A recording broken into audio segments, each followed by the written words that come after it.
Astonishing Legends would like to thank Public Rec, Spotify, Quip, The Great Courses Plus, and our contributors at patreon.com for making tonight's show possible.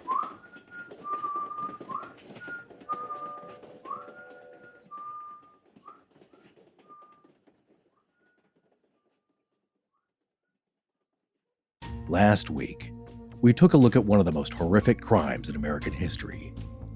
Or was it? The Villisca axe murder case.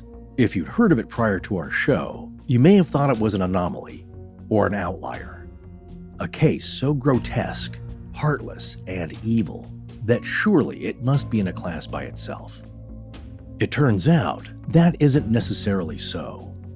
In fact, it turns out that at a time when axes were everywhere and society was in a different place culturally, axe murders were a lot more abundant than one might think. That's pretty chilling, to be sure. But in all those stories of axe murders from the turn of the 20th century, one particularly evil man may have been concealed in the cloud of confusion that preceded the advent of criminal and forensic sciences. This man remained hidden from history for 100 years before some very observant people started putting the pieces together. And one of those folks, Troy Taylor, is with us tonight. Troy is an expert on the Villisca cold case, and his theory on the man that committed them is compelling. So the next time someone mentions H.H. Holmes to you, or the much earlier Hart brothers as the earliest examples of American serial killers, you might note that there was another man who we can hypothesize had as many as 30 confirmed victims, and that's just the ones we know about. The reality is the Hart brothers were hunted down and executed for their crimes, and H.H. Holmes was hanged for his. The unknown killer of Villisca, known simply as Billy the Axeman, was never caught. And not only that, we'll likely never know who he was, why he did what he did, or what happened to him.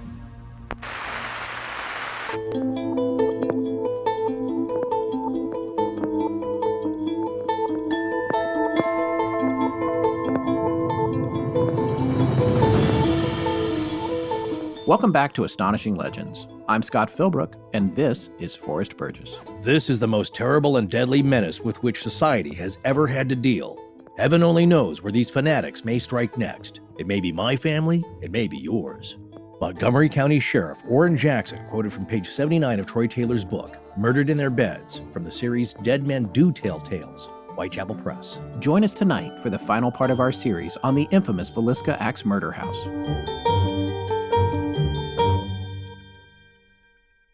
And we're back. We got a lot of show for you tonight, so we'll keep the housekeeping here short. First things first, we recently appeared on our friend Rob Christofferson's show, Our Strange Skies, for a casual and funny roundtable discussion about the TV show Unsolved Mysteries. So if you're a fan of that show, like we were, it's part of what inspired us to get going, you should go over there and check that out because we had a lot of fun. That episode drops on Monday, October 28th, so look for and subscribe to Our Strange Skies wherever you get your podcasts, including our favorite free player, Himalaya. The fourth episode of the new show from Astonishing Legends Productions, The Midnight Library, was just posted today. So if you haven't checked that out already, go and find it wherever you get your podcasts and subscribe. It's truly a one-of-a-kind show, different from ours, but also informative, and it comes in bite-sized morsels of around 30 minutes, give or take a few minutes, which is nothing compared to Astonishing Legends. We are the full candy bar of information, not the Halloween fun size. The Midnight Library is co-produced by our very own Tess Feifel, so you know that it's crafted with care. By the way, folks, the Midnight Library is a new show. That's something we haven't had ourselves in about 5 years. And it's exceptionally hard for an indie network like us to launch something like that. In this day and age, there's so many major players in the podcasting space now with deep pockets, which we do not have. So if you enjoy the Midnight Library, and by the way, it's entirely commercial free for its first season of 8 episodes, please tell your friends about it, where to find it, and then the next time they leave their smartphone sitting next to you on the table when they go to the bathroom or up to the bar to get another drink, subscribe them to it. That's very unethical behavior there, Mr. Philbrook. Well, the Midnight Library is unethical. Point taken. All right, well, let's get back to Villisca, Iowa. So we were talking about the specifics of the crime scene itself, what happened that day, that morning specifically, and what the town was like at that time, which was a very specific time in America's history, small town America. But specifically, what happened that morning in Villisca? How did the town take it? How would that develop? That's where we're going to come back in. The rest of that day, what happened with the investigation? What do the investigators do in their limited capacity? What do the townspeople do? Because as we see, you can't separate one from the other. The police are very limited. There's 2 law enforcement people for the whole area. That's it. They need help. And how is the town reacting? How are the townspeople reacting? Of course, with a lot of curiosity, as people do, but specifically for Villisca and these small towns. And what we'll see here as we progress with part 2 is that there's a pattern to all of this. Perhaps not only with the killings, but with how people reacted and how law enforcement reacted and the powers that be, and also with the outcomes. It's all very fascinating, I think. Yeah, this is a really unbelievable story, and it has so many dimensions to it. And honestly, the aftermath of the case and all the accusations, all the potential suspects is a real microscope on humanity, really, and culture when it comes Yeah. to figuring out who did the bad thing. Well, and one thing I wanted to say, Scott and I think this one really, as much as any other story, has overwhelmed us. Probably not as much as the topic of giants, and Scott had overwhelmed him, but I thought originally going in, this was going to be a spooky story of a crime that had a lot of paranormal elements later on and turned into a really haunted house story, and that would be good for Halloween. It turned out to be so much more. I was blown away, and we relied very heavily on the extremely well-researched narrative that Troy Taylor lines out in his book because we wanted it to be more than just names and dates and pieces of evidence and little bits of crime scene details, because it is about people and this is their story. And that's really what it's about. Along with being a true crime story and a good detective case, there's so much more. So that's why we followed his telling of it very closely. And as you'll see, there's so much more to it. And it just keeps unfolding and unfolding. And it's a much bigger story than just a really unfortunate murder that took place in a small town. Yes, and just to remind everybody, Troy's book is called Murdered in Their Beds, History and Hauntings of Villisca and the Midwest Axe Murders. And you can find that on Amazon, and we'll have a link to it in our show notes, of course. Yes, and that is an interesting aspect that Scott alluded to just a minute ago, that it's a small town and news travels the way it does through the grapevine and through gossip and looky-loos and people just telephoning each other, especially at this point, at this era here, just after the turn of the century when the telephone was still relatively new. And it was a way to communicate and how that operated, and the switchboard operators that got to hear everybody's story and how that news spread. But of course, it also made the papers, the national papers. And that was an era of headlines. And as they say now, headline grabbing and clickbait. It was really the earlier form of clickbait, which is the newspaper headline. And the big story at that time, just a short while before the Villisca murders, was the sinking of the Titanic, hitting an iceberg at 11:40 p.m. ship's time on the 14th of April, 1912, on her maiden voyage. And then it sank 2 hours and 40 minutes later on April 15th, 1912, 107 years ago. And news of the murders in Villisca took that major story off the headlines for a while because people were obsessed with that.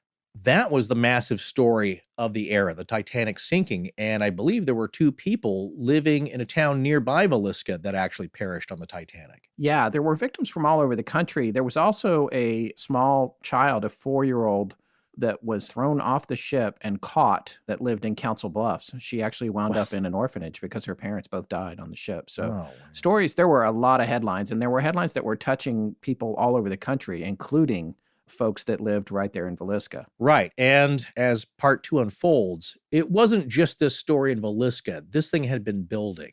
So people were glued to the papers and the news that they could get because Villisca wasn't the first time something like this had happened. But let's now take a look at what just happened at Villisca and the crime scene and what was unfolding later that day. So Dr. J. Clark Cooper and Dr. F.S. Williams were the first ones on the scene to examine the bodies up close. But they made very general observations, not very detailed at all. Dr. Cooper admitted that he was really shaken up by the scene so badly that he wasn't as observant as he should have been. And he admitted that later. It just sickened him. And he said that he was dazed and merely did what he had to do. Doctors Cooper and Williams took note of who was in what bed and the general positions of the bodies and identification and visual descriptions of the trauma to each. but yeah, they were both just sickened and stunned. Yes, and the county coroner, Dr. Lindquist, performed a slightly more thorough examination later that day, but his investigation wasn't as well done as it should have been. History reflects on that. They all did the best they could, considering that crimes this terrible didn't occur in small rural areas like Villisca in 1912. There was really no significant crime to speak of. So they took notes of the scene. Otherwise, all the clues would have been lost or destroyed, either by the investigators or the large number of the curious public who traipsed through the house. Speaking of which, another source that we'll draw on tonight is a really great documentary that anybody can get to on Vimeo. It's available on demand. It's called Villisca, Living with a Mystery. That is from producer-director Kelly Rundle. Kelly and his wife produced that together.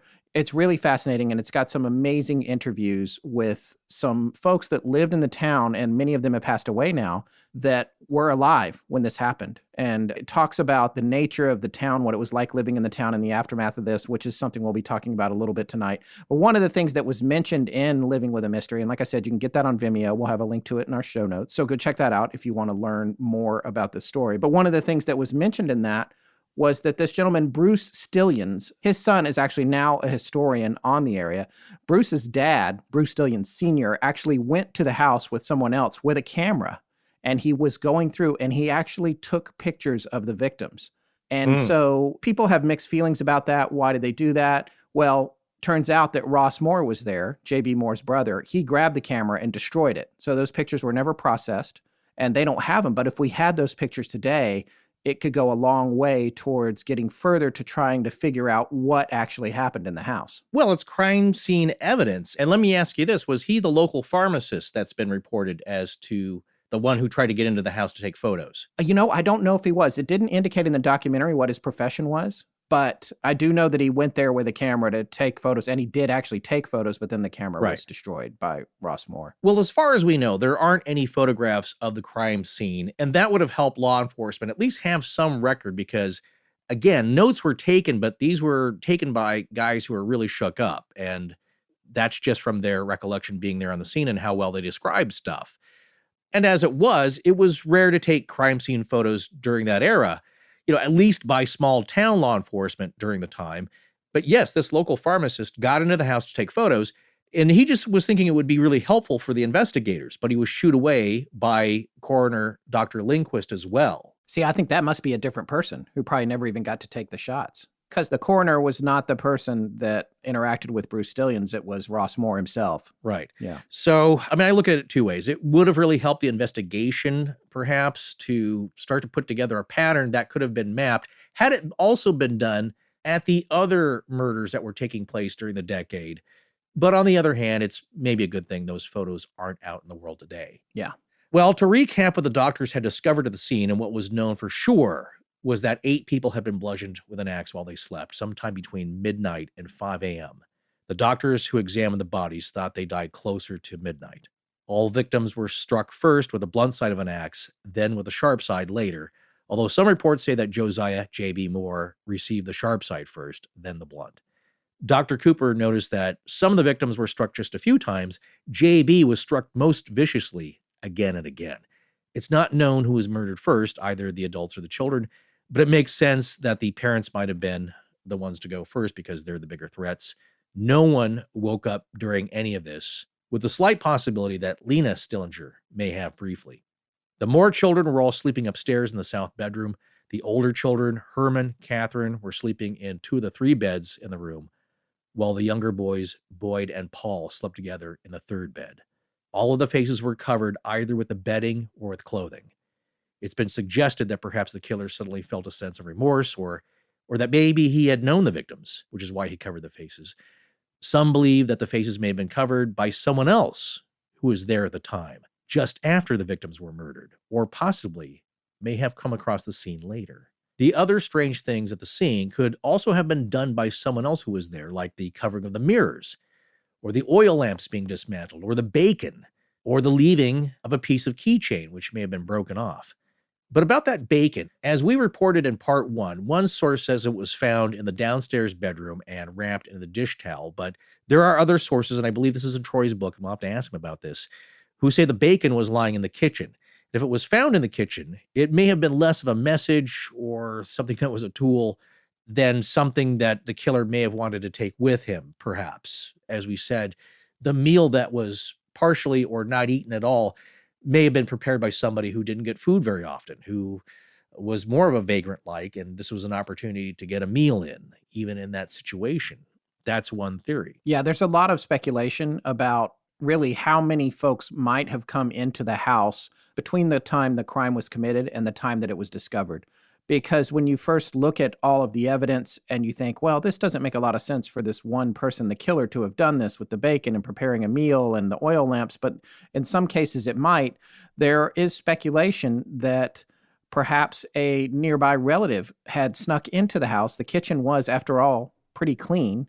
And if you were in there and the crime either hadn't happened yet or had already happened, you might not even know that anything was going on in the rest of the house if the perpetrator had already fled the scene. So there was talk that maybe one of Josiah or J.B. Moore's nephews had come into the house and tried to fix himself something to eat. And indeed, the rumor has it that he had told someone that he could have stopped the crime had he not been so drunk that night. So that's one of the many confusing bits of ancillary information on this case. And then with regard to the bacon, depending on whether or not it was in the kitchen or the bedroom, there's the question of whether or not they wanted to take the bacon with them. And we were shocked to learn that there are other things that the bacon might have stood in for what they call a moral pervert. That's one of the newspaper quotes. Yeah, there's a few bandied about, but you also have to realize that as lurid as newspaper reporting was back in the day, and they love juicy details as they still do now, and we love to hear about them.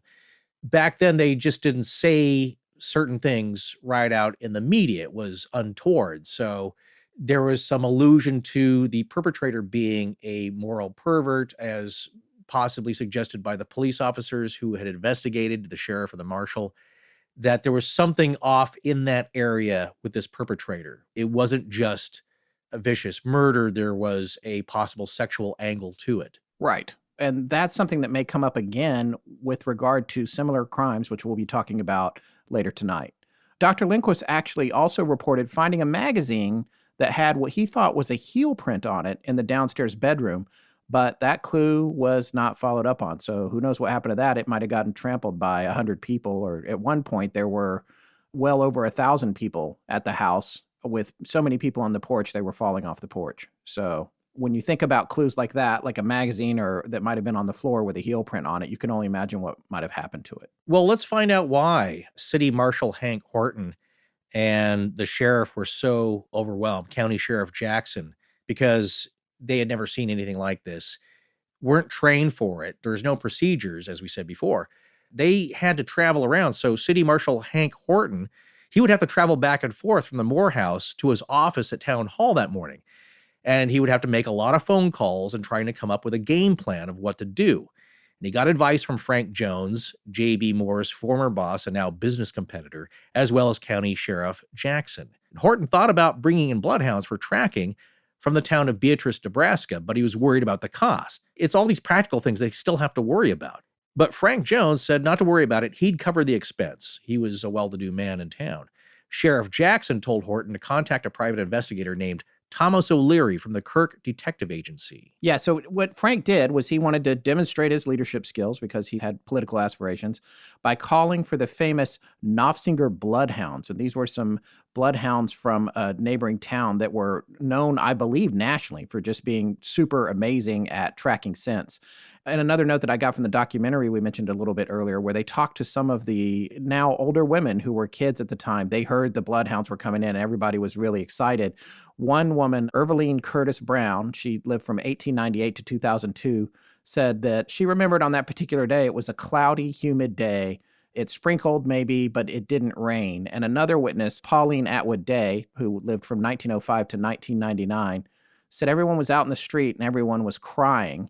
And still another witness said when they heard the bloodhounds were coming, everybody was hoping it wouldn't rain because they all knew if it rained, the scent would be lost. So you can just imagine what the feeling is in the town as they're trying to figure out where this person is. They're all freaking out. They think he's hiding in their barns. Everyone is staying inside. They have no idea what to expect. So the bloodhounds were, in fact, called in. And Marshal Horton and Sheriff Jackson were the only law enforcement officers in the immediate area. So the county attorney, Ratcliffe, was in eastern Iowa away on business, and he wouldn't get back until late Monday night.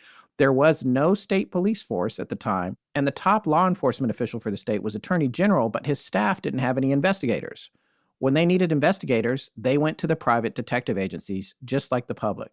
And the biggest ones at this time were the Pinkerton Agency, the Burns Agency, and the Kirk agencies. It's pretty interesting when you think about this. This was a time in the country when you needed an investigation, you called in a private firm. It wasn't a professional job so much as most of these small towns, especially, their jobs were rounding up drunks, checking doors. Maybe there was a robbery. Perhaps there was a fight. It's all the small stuff, not major crime scene investigations. So the only people that were trained in that and were from an agency were these public detective agencies that a lot of people have heard about. If you love the Old West, you've certainly heard of the Pinkertons.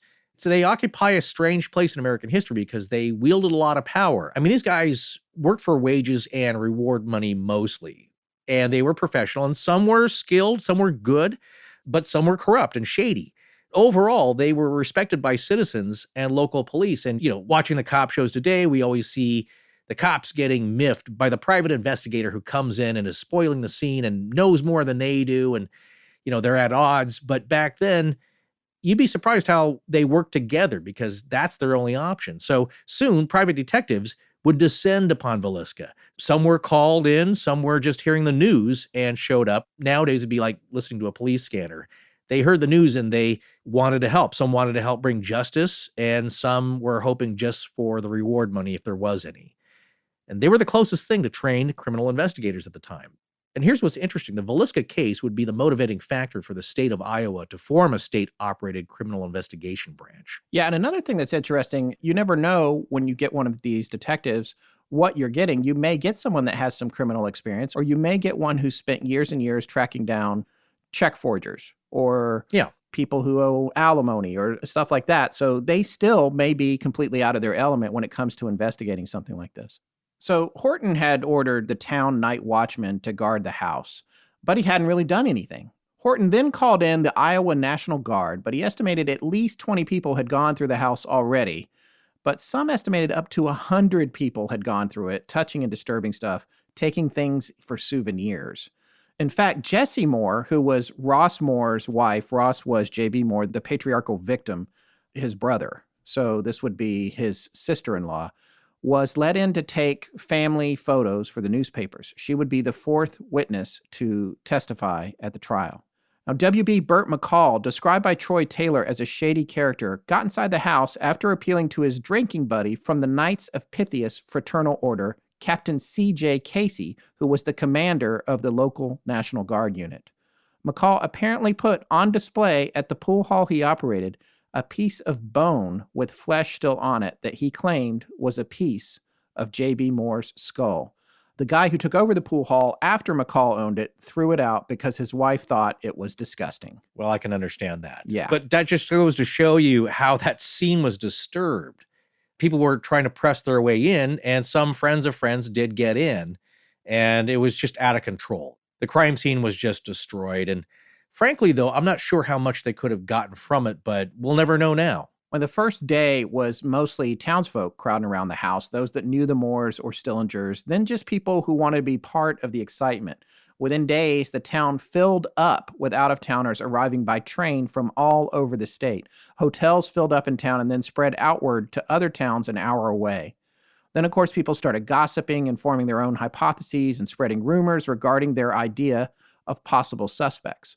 One main puzzler for theorists is how all of the victims never woke up from the noise of the attacks, making people wonder if the victims had been drugged or poisoned. And that comes up a lot. During the coroner's inquest, the coroner asked about it, and he asked a lot of the witnesses who spoke if anyone had noticed the scent of chloroform in the house, and no one had. Right. And that was an odor that would be familiar to most people back then. So lots of strangers were coming through town by way of train, cars, horseback, on foot, soldiers, farm workers, businessmen, and hobos, of which were already there because they were working, and there were camps around town, actually, that had workers in it. Citizens wondered about a stranger or multiple strangers being responsible, but also, of course, suspicion turned to those they knew from town. So we're going to talk a little bit about the list of potential suspects. Yeah, the initial suspects at first. These are the Yes. people that were first gossiped about. Yes, and it's something else that was mentioned that was interesting, and now I can't remember if this was from Troy's book or from the documentary, Mhm. but there was a camp full of itinerant workers that were Black, and they knew that they were going to get in trouble if they Mhm. stuck around, and that whole camp cleared out the day after they got out of town because they knew what was going to happen. Everyone was just going to start pointing fingers at everybody, and they were probably going to be first on the list. Well, there's a case that happened before Villisca where that turned out to be the case. These are the initial suspects that come up as people start gossiping and investigators start gathering names and interviewing people. And one of the first possible suspects people wondered about was Sam Moyer. And Sam had married JB's younger sister, Anna Moore. Sam Moyer was a drifting itinerant gambler, and he had a couple of children with Anna, but he didn't stick around. He was a deadbeat, essentially. JB and his brothers had to provide for her and her kids after he took off. And some employees thought that JB had written a stern letter to Moyer, telling him he'd better shape up. Some people who knew about Moyer suspected he and JB got into a fight a few months before the murders at the annual Old Settlers Day festival, but no one knew for sure if Moyer was really that angry at JB. Another suspect, Lee Van Gilder. Some people were suspecting Lee Van Gilder, who was an ex-husband to one of Sarah Moore's sisters. And he was known for being violent, angry at his ex-wife, in trouble with the law on multiple occasions.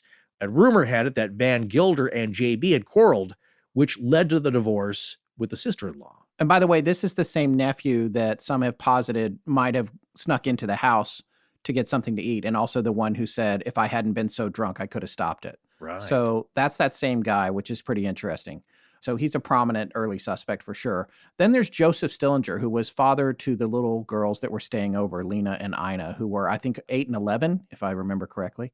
And we mentioned before about Joe that he was known as being not all that friendly in general, maybe brusque. And rumor was that he had had recent trouble with his hired hands, but it didn't seem likely that one of them was angry enough to seek out and murder his daughters, much less all the Moore family. Mhm. It seems unlikely. And as brusque as Joe Stillinger was, the reputation was also that he was honest. So he was just a hardworking man, who wasn't big on niceties, apparently. He wasn't big on chit chat. And if you weren't, that happens nowadays. It's like, that guy didn't say hello to me in the office. Like something's wrong with him. Well, some people are like that. And Joe Stillinger was a friend of the Moores. Their daughters were friends. Imagine the same as it is today when your children have friends of other families and you're kind of generally friends with those parents. Yeah. So now we get to one of the biggest suspects. That's Frank Jones, or F.F. Jones. He was JB's former boss, and he would also be suspected through rumor at first, then later accusation. A longtime acquaintance of Frank Jones, Dennis Meyerhoff, was in town on business. He tells Jones he'd heard about the murders while on the train that morning, and that the guy spreading the news was also hinting that Jones had something to do with it. Both men laughed it off, but Jones made the mistake of telling others about the rumor, and that was enough to get it spreading into rumors of conspiracy and corruption involving the murder. A detective would later reinforce those rumors and ruin Jones' reputation, and we'll be getting to him in a minute. But what's interesting about Frank Jones is he was a prominent businessman, a successful entrepreneur. But the other thing to think about in terms of Frank Jones's motives were that J.B. Moore was his top salesman before he defected from Frank Jones's store. And on top of that, took the John Deere franchise with him and opened a store right across the street. So that's one potential motive for Frank to have ill will towards J.B. Moore. The other potential motive is that Frank's son, Albert Jones, his wife, Donna Jones, who was married to Frank's son, Albert, apparently had a number of suitors, even though she was married. I'm just trying to be as respectful as possible. And this information spread through town via the telephone operators who were frequently patching men in to call her. And one of the men that supposedly was frequently calling on her was J.B. Moore. So that would mean that J.B. Moore, who worked for Frank, for F.F. Jones, not only quit the business, opened one up across the street, took the John Deere franchise, but was also potentially having an affair with his son's wife. So that is where a lot of people say, you know what, it was Frank. Because here's the other thing about Frank. Frank was very arrogant, very cocksure. He was like, I know business, and everybody respected him. And when you watch that documentary, you'll see these women who are now in their 80s or 90s when they were little girls when this all happened. But they said everybody respected him as a very wise, astute businessman. And he had political aspirations. He owned part of the bank.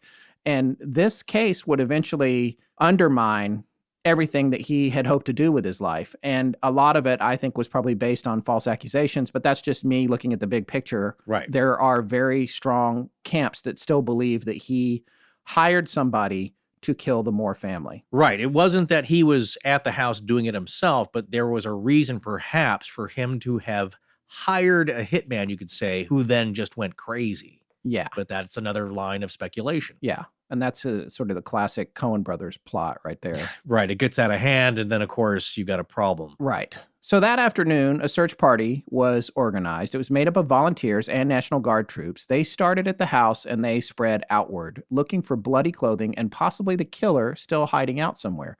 So they went around checking hotels and railroad ticket registers and were walking all over town. And again, in the documentary, you see these women were being interviewed about they were all hiding in their houses and looking out the windows as these huge groups of people, 100 strong, would go walking down the street or past their street. And everyone was scared to death that these posses, for lack of a better word, were going to find somebody hiding in their barn or hiding in an abandoned building down the street or something. Around 9 p.m., the Knopfsinger bloodhounds arrived from Beatrice, Nebraska. These are the famous dogs. And Sheriff Jackson took them and their handler, Elmer Knopfsinger, to the Moore house. They used the axe as a scent target, although it had already been handled by a few people. God knows how many, actually. And they also used for a scent the rag or the piece of cloth that was used to wipe the axe clean. So the hounds went out the front door on the trail. They took the folks north on 4th Avenue and then turned west towards the edge of town. What's really fascinating about this is that so many people gathered, become such a spectacle that 1,500 people were actually at the Moore house when the dogs arrived. 1,500 people. Wow. The dogs took that scent and then they started going. I've seen a lot of specials on bloodhounds, so I'm particularly enamored with them. I watched something maybe 2 years ago where they did a test and they had a guy flee a scene who had theoretically committed an imaginary crime. And then he got in a car and went down the freeway with the windows up in the car and got off at an exit ramp and then got out of the car and went down a field, and the dogs tracked him down the freeway to the exit ramp. I mean, it's just unbelievable. No, it's not like the guy rolled or scooted. Yeah. He was in a car. He was inside of a car. But at this point, with these 1,500 people are gathered around, the dogs were actually followed by at least 1,000 people on foot, horseback, and in automobiles. And they led everybody out of town. And they did this by heading south towards the Nottoway River, but they lost the track once they got to heavy brush. They were then taken across the river, but lost the scent. So given the fact that bloodhounds were a fairly popular method of tracking people back then, and everybody was aware of them, especially criminals, it's completely feasible that whoever the perpetrator of the crime was went to the river specifically to walk down the river to lose the dogs and come ashore somewhere else. And you have no idea how far they might have gone, walk or swim, depending on the depth of the water at the time. Yeah. So it makes sense that they got to the river like that. And by the way, the river does intersect the train tracks. So there's a whole lot of possibilities there. Dr. Lindquist then took the coroner's jury to the house late Monday night to view the bodies. They were still there. County Attorney Ratcliffe arrives around 10 p.m., and he allows the bodies to be removed from the house. This all finished up around midnight when several undertakers had taken them to the fire station, which was serving as a temporary morgue. But excitement turned to fear as residents realized that night had fallen and the killer was still out there, possibly hiding in town amongst them. Yeah, can you imagine? And it's a big event in town. Everyone's coming out. There wasn't a whole lot of excitement in a little town like Villisca, but here it was. And then as night falls and you have to collect your family and you yourselves are going to sleep and are going to be vulnerable. Imagine the fear that builds upon because no one's caught yet and they don't know who it is. He may have left town. He may still be hiding out in someone's barn, someone's attic, someone's cellar. And a lot of family members were shacking up together. And I heard a tale in one particular house where they hired a man, not this first night, but in the ensuing nights, they hired a man and put him in the house in the front room that was unlocked. And then the rest of the family would be in a back room that was locked. The theory being that if anyone came in, they would hear the struggle with their hired man and be able to escape in time. That was your alarm system back then. Yeah, nice. Well, the next day, the morning of June 11th, the bloodhounds were back at the Moore house, but this time they were given the scent from the downstairs closet where some thought the killer had hid before the murders. The magazine with the hill print on it was found there on the floor. Dogs followed the same trail again and again lose the scent. Now, some thought it was significant that the dogs went to the river twice. So there's people watching the dogs do their work. One of them was Frank Jones, and it was reported that Jones remarked that the dogs were going in the wrong direction. Now, Jones says he never said that. However, that remark was brought up again 3 years later by a detective who was working a conspiracy theory against Jones. And there were also rumors that papers had been found at the scene, partially burnt papers that involved a quote-unquote prominent local merchant. And that was put to rest, though, by the Red Oak Sun. That was the paper, I believe. But it also fueled rumors that, once again, Frank Jones was connected somehow. Yes, because he was technically a prominent local merchant. Blind items don't work as well in a tiny town. No, I mean, but you could see how, just unfortunately for him, this thing snowballed until it got out of hand. The rumor mill just kind of went nuts. And it's like someone giving you a nickname you don't like. As soon as that hits, it's stuck. And there's not a whole lot you can do about it. And you can't fight it because that just makes it worse. Well, here's an interesting criminology angle for the time, it was very few, but this field was just starting to get going and was expanding. Well, there was a fingerprint expert and criminologist named M.W. McClary brought in. McClary, or McClowry, was a special agent in charge of the Department of Justice, Bureau of Criminal Investigation for the U.S. federal prison system in Leavenworth, Kansas. He was well educated, and he was from a prominent law enforcement family.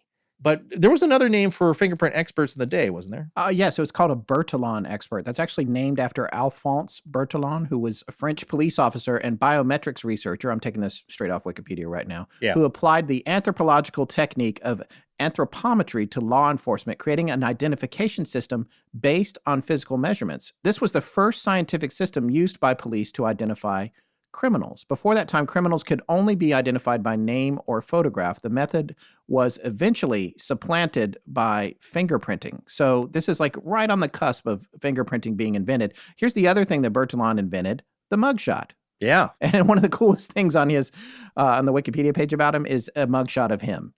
Of course, he was not arrested, but I think it's to demonstrate how a mugshot should be taken. And he's a very distinguished looking gentleman. But imagine before that, like, people didn't think to do that. It was all description of like, yeah, that guy in town, I don't like him. You better go check him out. Yeah, and Bertillon is actually mentioned in the Hounds of the Baskervilles, and he is also mentioned in The Alienist. Oh, yes. Yeah, that was cool. But so it was a nascent field of science, you could say, criminology, but McClowry, he was considered an expert, again, prestigious family, smart guy, and he would write up the most detailed crime scene report from the Moore house. But according to Hank Horton and Dr. Lindquist, McClary showed up so drunk he had to be taken back to his hotel.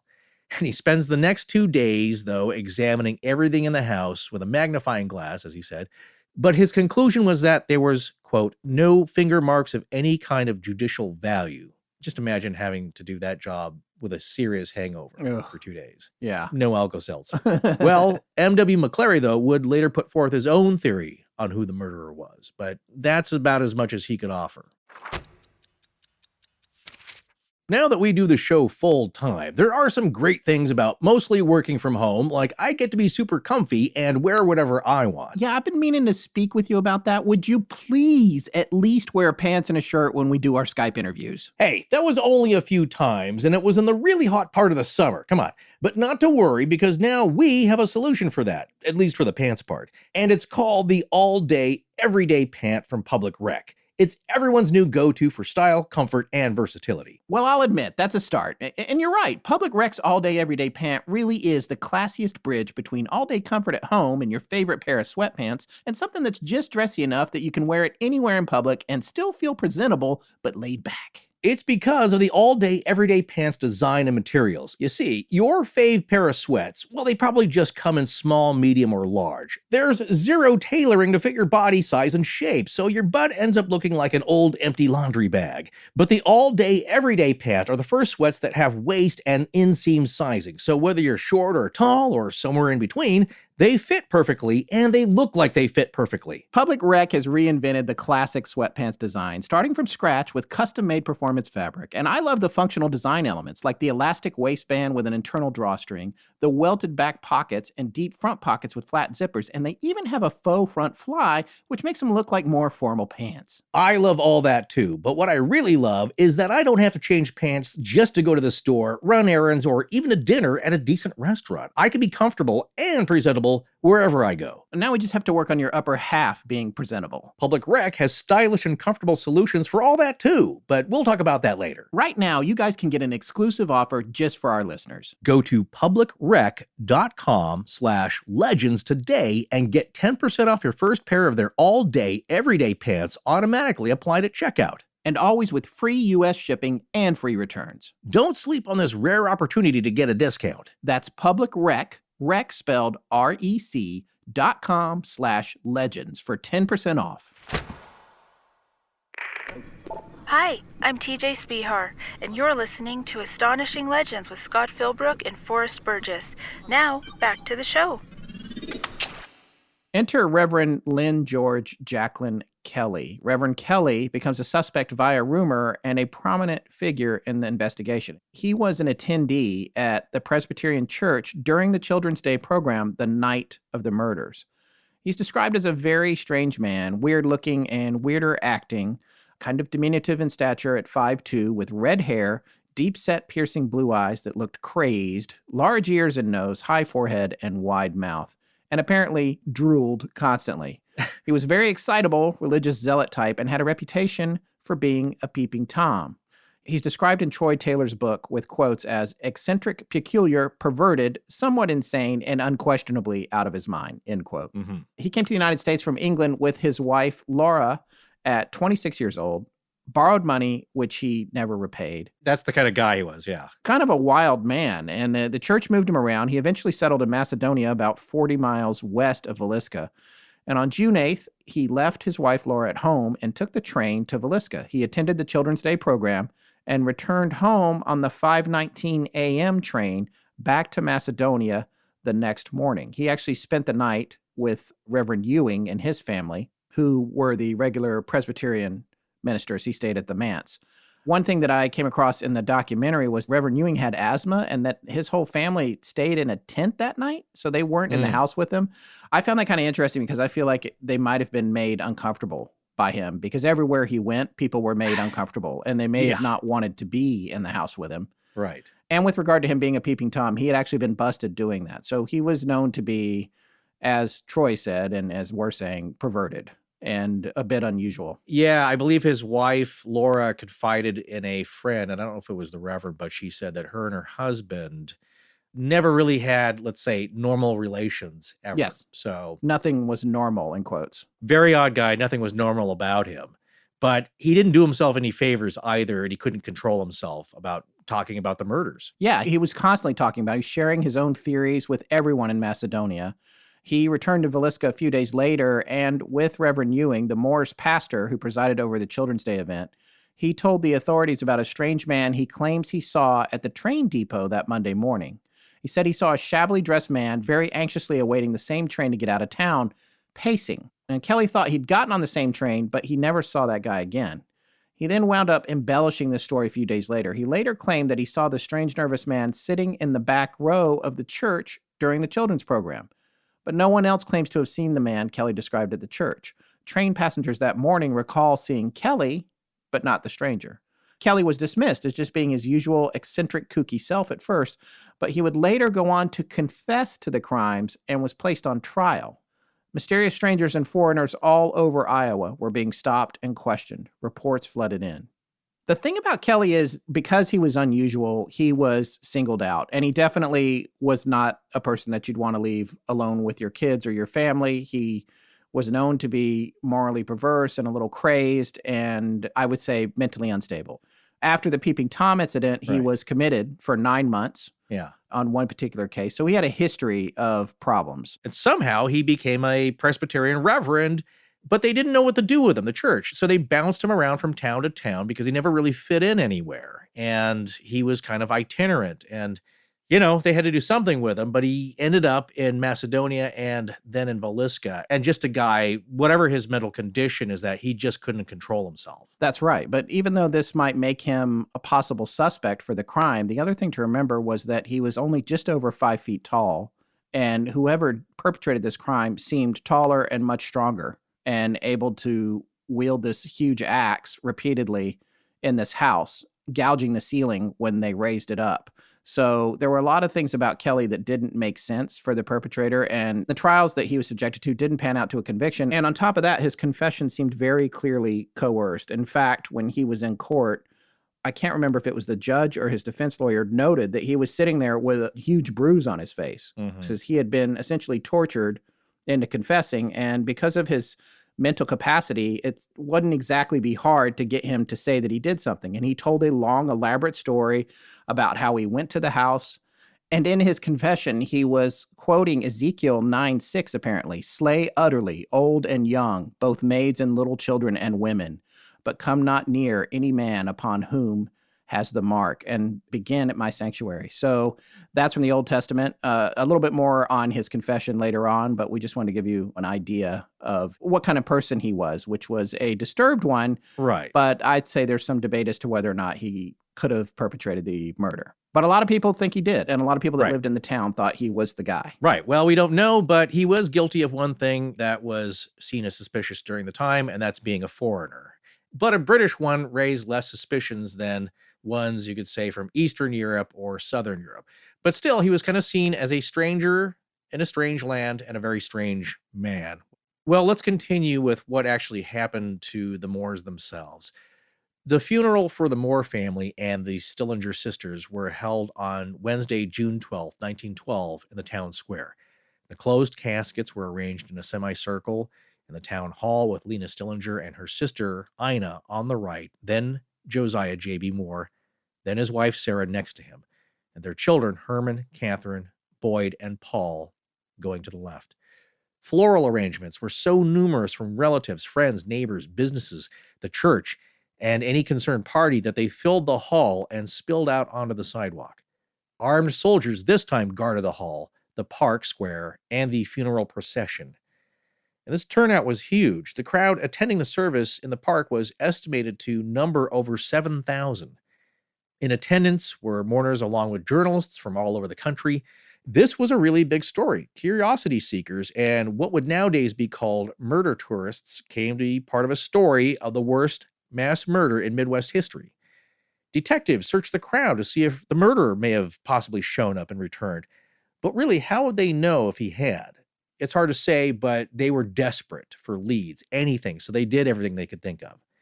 Reverend Ewing led the services and gave the eulogy, with ministers from other churches offering prayers. Surviving family members of the Moores, the Montgomerys, and the Stillingers sat at the front and they wept. Sarah's father, John Montgomery, had gone to the fire station wanting to see his daughter and grandchildren, but he was denied, of course. Charles Moore, JB's father, seated with his wife and remaining children, was said to have not really known what had happened to his son Josiah and his grandchildren because no one had the heart to tell him, and he would die a few months later. The funeral procession would remain the longest in Villisca's entire history, stretching from the town square to the cemetery at the north part of the city, with hundreds of townspeople walking behind 2 horse-drawn hearses, 6 new farm wagons draped in black, and around 50 carriages. That's because they didn't have enough hearses, by the way. They only had 2. Yeah, So they had to use farm wagons for everybody else. right.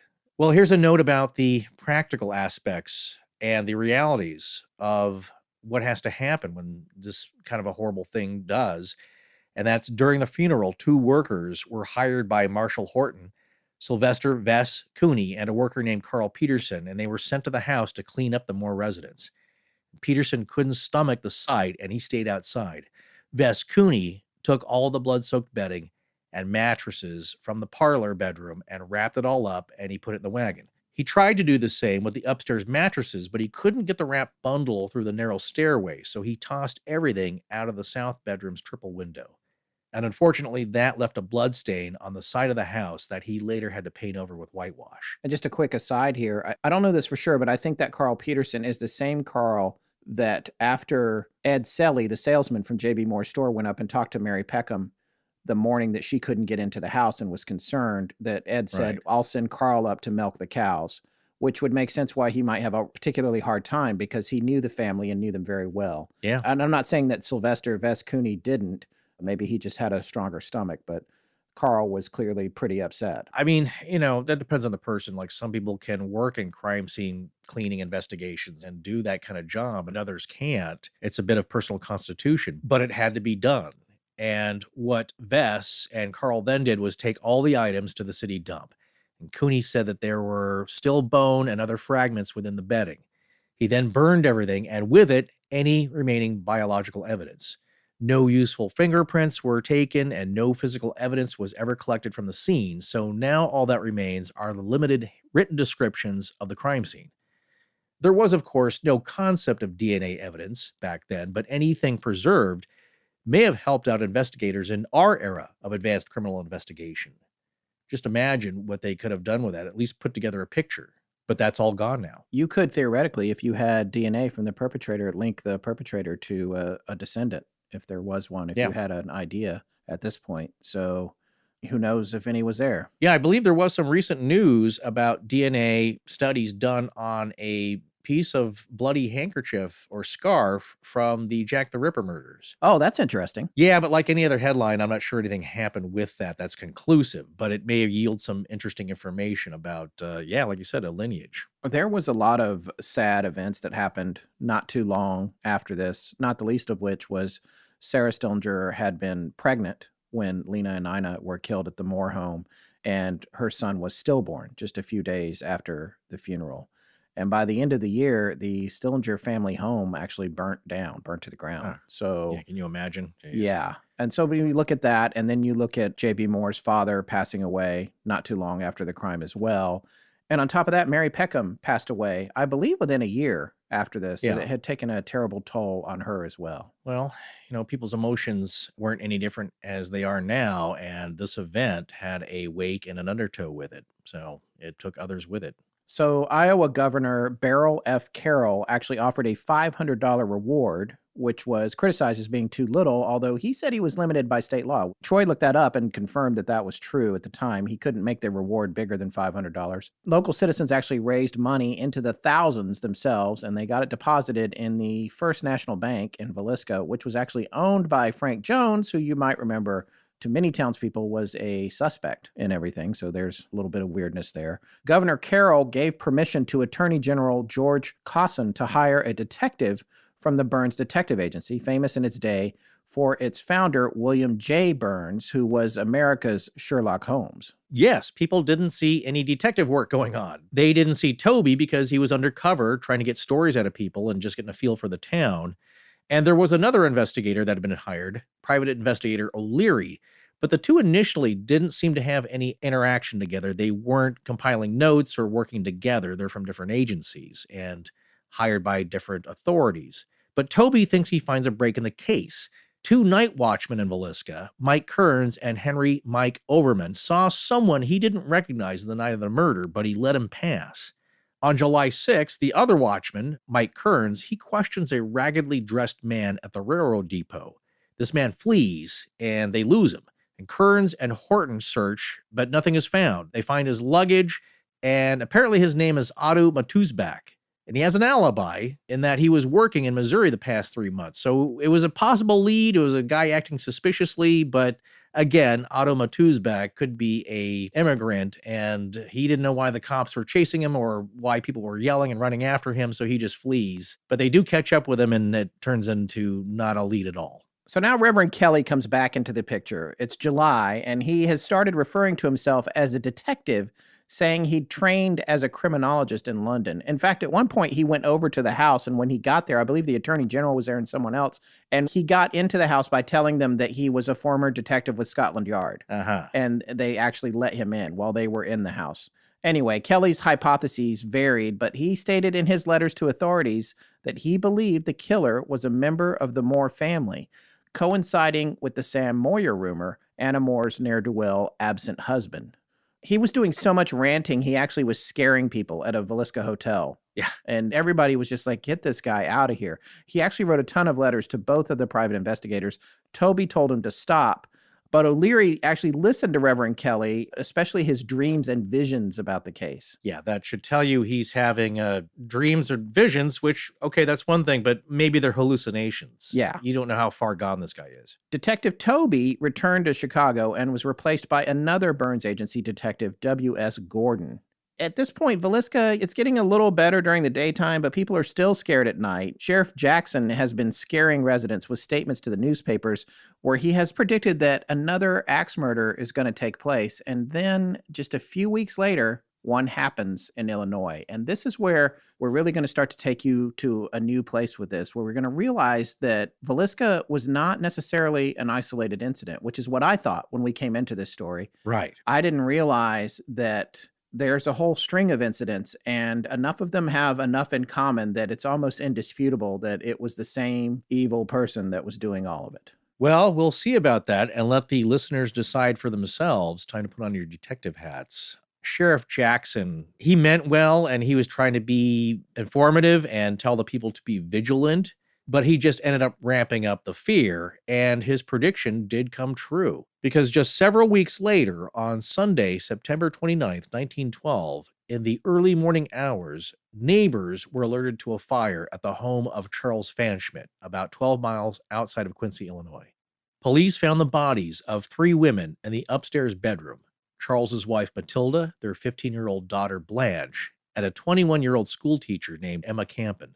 The metal roof had preserved the bodies well enough that police could tell the women had been bludgeoned with an axe while they slept, probably on the previous Friday night.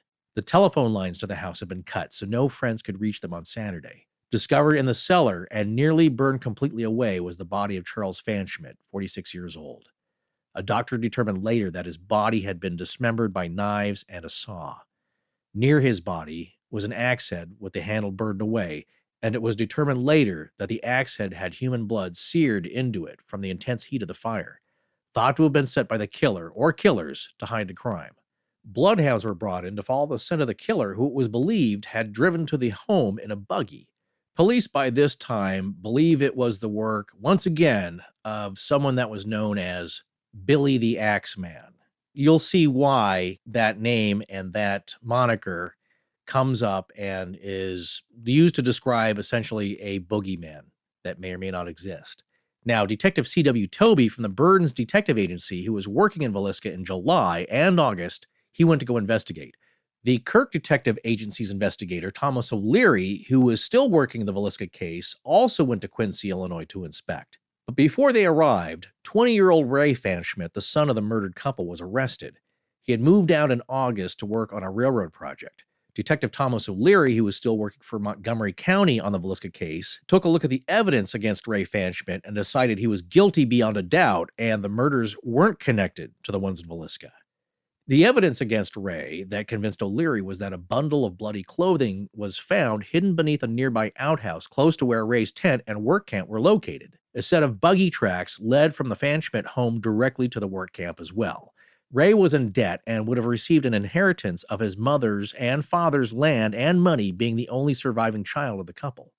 Detective Toby, on the other hand, didn't believe Ray was guilty. Toby interviewed people and went to talk to Ray while he was in jail. Now, strangely, Ray hired Detective Toby to be his, quote, expert witness, end quote, and testified that the murder of his family could have been committed by the same unknown axe murderer who terrorized the Midwest with Villisca and in the years prior. So Toby was essentially hired to provide a reasonable doubt for the defense and the jury. Ray was convicted of the murder of his sister Blanche in March of 1913 and sentenced to hang. But his lawyers appealed, and the Illinois Supreme Court granted him a new trial in February 1914, in which Ray was retried and then acquitted. He was then tried for the murder of his father and also acquitted due to the reasonable doubt of the circumstantial evidence against him. Prosecutors dropped the case against Ray for the murder of his mother and didn't try him for the murder of the schoolteacher, Emma Campen. Ray Pfanschmidt ended up getting his inheritance and moved away. So Detective C.W. Toby's testimony was seen as an ethical violation, having been paid to testify on Ray's behalf, and one that may have sent a guilty man free. And it caused a good deal of tension between the state of Iowa, for whom he was still working. Authorities in Iowa and elsewhere in the Midwest, they would have liked to have seen someone get caught for some kind of axe murder during those years, so people could rest easy at night once again.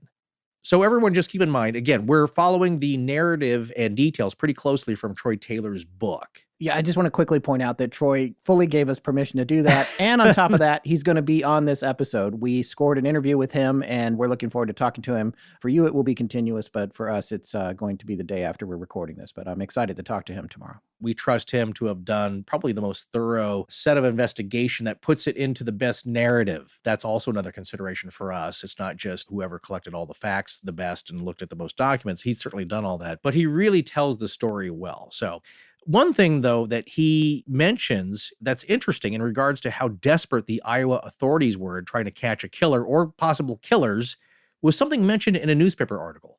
Now, although no photographs for the murder scene were taken, a story was planted in the paper, possibly by one of the detectives, that investigators had acquired a photograph of one of Lena Stillinger's eyes, since she had awakened right before her killer attacked. And the article says that Lena had seen her killer, and his image was imprinted onto her retina, and they were going to make an announcement soon of the killer's identity. Now it was thought that maybe the perpetrator would slip up and reveal himself or confess if he was going to be caught soon. That never happened, of course. But what's interesting is I remember this idea of a killer's image being able to be imprinted onto his victim's retina due to the severe trauma of the attack.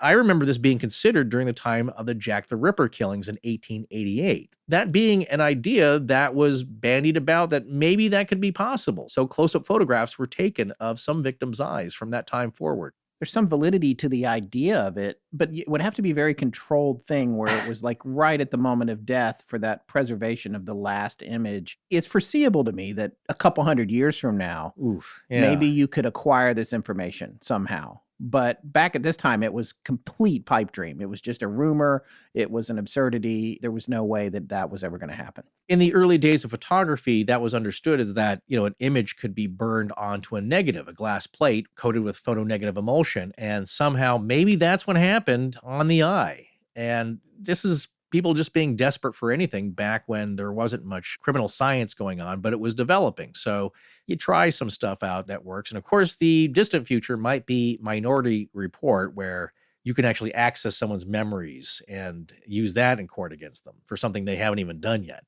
But what about this Billy the Axeman and other multiple murders that happened before and after Villisca? Yes, Villisca wasn't the only town in the middle of America during this decade that was terrorized by a heinous and depraved monster. So let's back up a little bit to almost a year prior to Villisca, to September of 1911 in Colorado Springs, Colorado. On the afternoon of Wednesday, September 20th of that year, Nettie Ruth walked to the home of her sister May Alice Burnham in Colorado Springs so the two could chat and catch up on their sewing. Nettie had started to feel maybe something was wrong when she tried the front door and found that it was locked. Does this sound familiar? She went around the house to the other door and also found it locked. Not only that, she also noticed all the window blinds were drawn. Nettie thought perhaps that her sister May had just gone to visit her friend and neighbor Anna Merritt. Nettie walked to Anna's house a half block down on Pine Street, but when Anna greeted her, she said she hadn't seen May in a few days. Both women were now getting a bad feeling. Nettie then placed a call to Arthur Burnham, May's husband and her brother-in-law. At the time, Colorado Springs was a thriving resort community and became a popular vacation destination for those seeking to enjoy outdoor activities in its beautiful environment with stunning views, and was accessible due to the railroad built by the town's founder, William Jackson Palmer, who started the Denver and Rio Grande line. Colorado Springs was also sought out by tuberculosis patients who were told the high-altitude air, dry climate, and mineral waters would benefit their recovery. This sounds familiar to those of you who listened to our Waverly series, I'm sure. Arthur Burnham had actually contracted tuberculosis and would be a sometimes resident of the Modern Woodmen of America sanatorium facility around 12 miles outside of Colorado Springs. Arthur would live at the facility while he recovered, but he also worked there as a laborer, and due to his being a patient as well as an employee, he only spent about a day a week at home with his family. Nettie phoned a worried-sounding Arthur at the hospital who told her he hadn't seen or heard from May since he'd been home the previous Wednesday. Nettie and Anna then decided they would then use the spare key that Anna had been given by May to take a look inside the Burnham house on West Dale Street. As the pair approached the back door of the residence, their worry and feelings of dread escalated as they could now also smell that something was horribly wrong. As they both entered the back room of the house, which served as a kitchen with dining area as well as a bedroom, they could see the remains of their Sunday night dinner on the table, looking just as it had when Nettie had left the house that Sunday night around 8:45 p.m.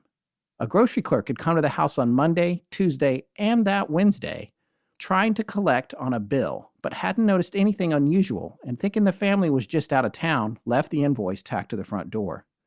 The bed in this back kitchen and dining area had not been slept in, so the women proceeded to enter the bedroom in the front part of the house. They opened the bedroom door, already feeling something bad may have happened to the family. But they were not prepared for the shock and the sickeningly gruesome scene that was waiting to be discovered.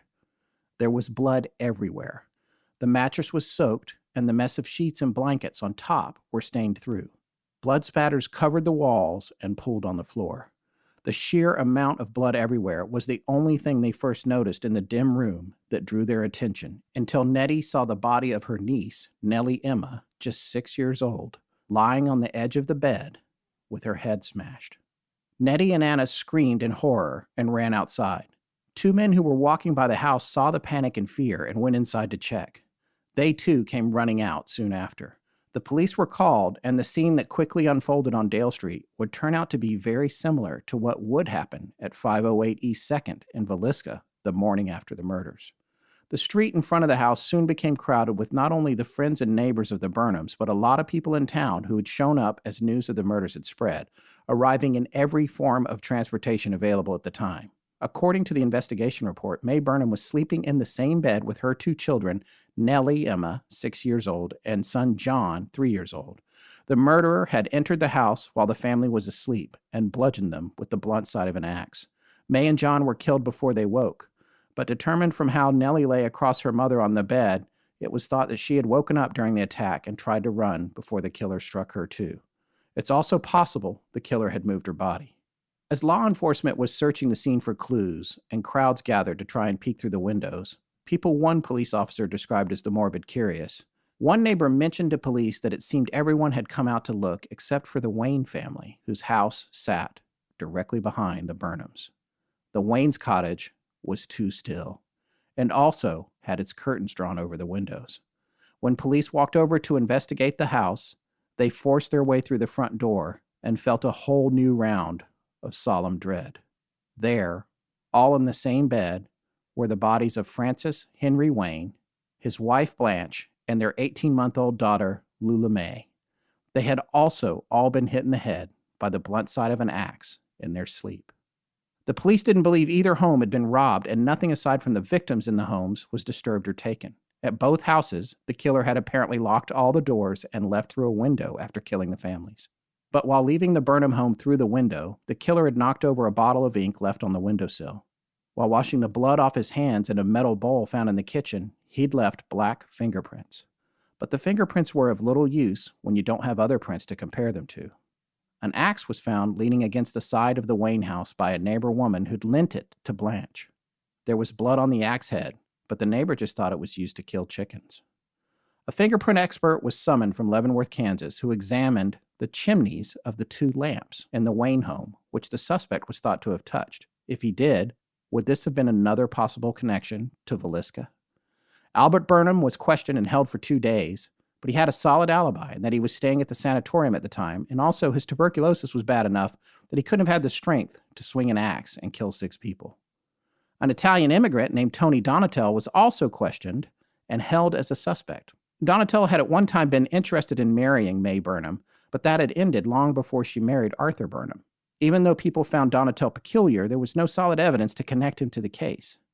Even Arthur Burnham came to his defense, which was ironic since it was Arthur who gave his name to the police as being someone they might want to question. With no more suspects to investigate and no more leads or clues, the case went cold, and the killer was never caught. However, a mill worker and a milkman had both reported seeing a man who was acting suspiciously near the Burnham residence early on the morning of Monday, September 18th. He was described by both as being tall and wearing a light-colored hat. He was never found by the police. It's likely he was just another transient, of which so many pass through, and with the Burnham and Wayne rental houses being so close to the railroad, with her husband being in the sanatorium for so long, May Burnham took in lodgers who rented her bed in the kitchen and the hammock on the porch. It's quite possible the killer had stayed there previously and used the rails to travel through the Midwest. Less than a month later, on October 1st, 1911, another grisly multiple murder with some of the same characteristics would take place, this time in Monmouth, Illinois, another small farming and railroad community at the time. Monmouth had a few notable residents in its history. In 1848, legendary Old West lawman and gambler Wyatt Earp was born there. Former President Ronald Reagan lived there for a while in his youth, and so did mass murderer Richard Speck. And it's possible another mass killer who remains not so famous left his mark in Monmouth. Sometime in the early morning of October 1st, 1911, a killer entered a small house near the corner of South First Street and East 9th Avenue belonging to William Dawson. William, his wife Charity, and their 12-year-old daughter Georgia were found murdered in their beds, their heads smashed with some type of blunt object, thought at first by police to maybe be the flat side of an axe or possibly a hammer. William and Charity had 11 children in all, but only 3 of them were living with them at the time. One daughter was sleeping over at a friend's house that night, and another was staying with another sister at a country house. The daughter that stayed over at a friend's was actually singing in the church choir at the moment her family was found. William Dawson had been in trouble with the law some 20 years prior for horse theft and had done time in the Illinois State Penitentiary, but once released, had seemed to reform himself and was generally well-liked in the community. He had a job at the First Presbyterian Church as a caretaker, and when he didn't show up for Sunday morning services, the Reverend J.C. Green became worried and sent 2 men from the church over to check on William. When they arrived, they found the front door locked and no answer to their knocking, so they went around to the back kitchen door, knocked, then found that this door was open. The house was dark, as the curtains had all been drawn closed. They slowly walked through the kitchen to the living room and to the front bedroom that was Georgia's. They were horrified to find the bloody body of Georgia Dawson in her bed. Her head was off the pillow and had one arm raised above it with a bedsheet wrapped up in it. The sheet might be an indicator that she may have struggled or she was repositioned by the killer. They checked another bedroom across the hall that was thankfully empty because the other daughters had slept elsewhere that night. But the last bedroom contained the bodies of William and Charity, still in their bed with their heads beaten and the bedsheets pulled up over them. Few clues were found, no fingerprints in the house, and the murder weapon was not left at the scene. Investigators brought in bloodhounds once again to track the scent. The dogs traced a trail that led to a pond on the west side of town near the southbound railroad tracks. There on the banks of the pond, they found about a 2-foot length of gas pipe, 1 inch in diameter, covered in blood and hair which was thought to have matched the Dawsons. Bloody fingerprints were also found on the pipe, but this clue led nowhere with no other prints found to match them to. Some months after the murders, a small pocket flashlight was found at the back of the Dawsons' property with the words Colorado Springs scratched into the metal casing. The killer may have used this flashlight at the crime scene to see his way around, since there was no evidence that any of the lamps had been moved or tampered with inside the house. The police and newspapers, of course, made the connection to the Colorado Springs murders, but as for hard evidence, that's as far as it went. Now, that doesn't mean there weren't theories about the killer, an arrest, and a conviction later on, even though the case had been declared unsolvable by 1913. A Monmouth attorney named John Hanley, along with 2 other lawyers, had continued an investigation of their own, since Hanley couldn't let go of the official investigation's shortcomings. A prison inmate named John Knight had supposedly confessed to taking part in the murders with a man named Lovey Mitchell, and Knight possibly confessed because he thought it would reduce the sentence he was already serving. Well, John Knight had worked with Lovey Mitchell on the railroad roundhouse for the Monmouth and St. Louis Railroad, so that's how he knew him. Monmouth Police Chief G.W. Morrison went to question Lovey Mitchell and brought him back from St. Louis and put him in custody. Now, Lovey Mitchell was denied legal representation. He never faced a grand jury for trial, and he wasn't allowed to speak to reporters. The main case against Lovey, developed by 1915 by the 3 lawyers, was the theory that since the Dawson house was in the African-American part of town near the railroad tracks, some black men had gotten angry that William Dawson had paid too much attention to their women and they murdered the family in revenge. Mitchell's arrest made big headlines nationwide, but the charges being dropped against him and the subsequent release from jail made very little news.